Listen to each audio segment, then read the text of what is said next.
Hello guys, welcome back to my channel Tanushree forever. তো চলো আজকের আমাদের কী রান্না হবে তোমাদেরকে দেখাবো। চলো দেখো, ইলিশ মাছটা আমি বের করে রেখেছি।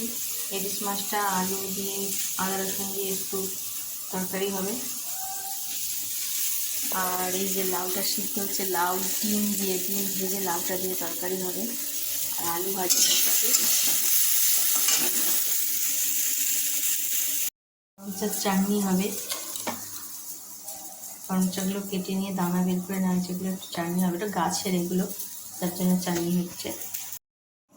ওল দিয়ে চিংড়ি মাছের তরকারি হয়েছে।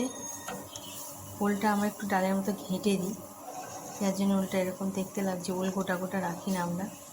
আর এটা ডাল হয়েছে, ডাল আর ডিম ভাজা দিয়ে সাত্বিক খেয়ে গেছে। তো চলো, আর এই হলো চাউমিন হয়েছে, সাত্বিকের টিফিন দেওয়া হয়েছে চাউমিন। তো চলো, এই হলো অ্যাপেলের মতো রান্না, আর বাকিগুলো পরে হচ্ছে। চলো দেখি। মাছের ঝোলটা বসিয়ে দেওয়ার জন্য পেঁয়াজ লঙ্কা দিয়ে দিয়েছি। এখন ফোটন দেবো না, যেহেতু মাছের ঝোলটা আগে আলু একটু কষে নেবো, নিয়ে জল দিয়ে নেবো, তরকারির মতো করে নেবো। তারপরে মাছটা ভেজে তরকারিটা সাঁতাল দেবো। তো সেই জন্য আগে তরকারিটা বসিয়ে দিচ্ছি মাছেরটা, পরে মাছ ভাজবো।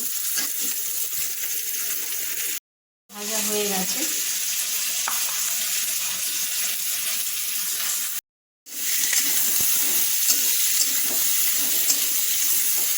তো আলুটা ভালো করে করতে হবে।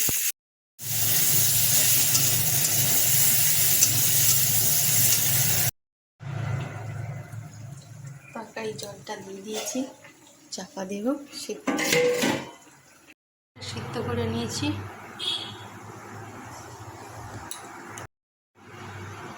লাউটা সিদ্ধ করে নিয়েছি, ডিমটা ভেজে লাউটা সাঁতার দেবো পেঁয়াজ টিয়াজ দিয়ে। তো চলো আগে ডিমটা ভেজে নিই।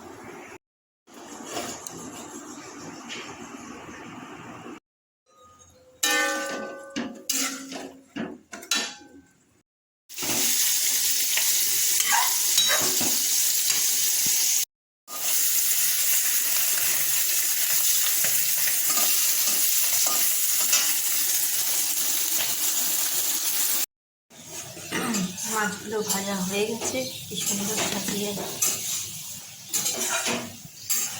এটা হয়ে গেছে। ডিম দিয়ে একদম শূন্য শূন্য হয়েছে। বন্ধ করে দিই।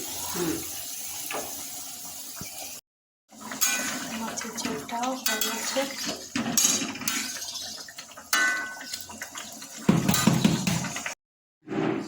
ইলিশ মাছের ঝোলটা নামানো হয়ে গেছে, মাছের ঝোলটা হয়ে গেছে। অরেঞ্জ টাকার চাটনি হবে, সর্ষে দিয়ে বসিয়ে দিলাম।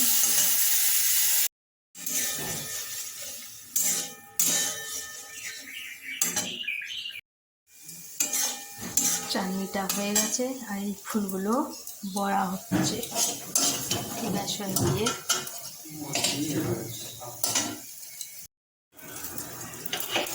বড়াগুলো ভাজা হয়ে গেছে,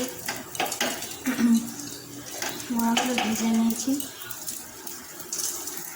ইলিশ মাছের তরকারি, ডাল, চাটনি, লাউ আর ডিম দিয়ে তরকারি, আলু ভাজা, আর এটা বড়া, কুমড়ো ফুলের চিংড়ি তরকারি, আর এই চাউমিন। এই হলো আজকের আমাদের রান্না। এই পাউরুটিটা এবার টিফিন খাওয়া হবে এর সাথে। পাউরুটিগুলো ছাঁকা হয়েছে। চলো, তো দেখলে আমাদের আজকের অনেক কিছু রান্না হয়েছে। তো তোমাদের ভালো লাগলে প্লিজ একটা লাইক কমেন্ট দিও। তো সবাই সুস্থ থেকো, ভালো থেকো, টাটা।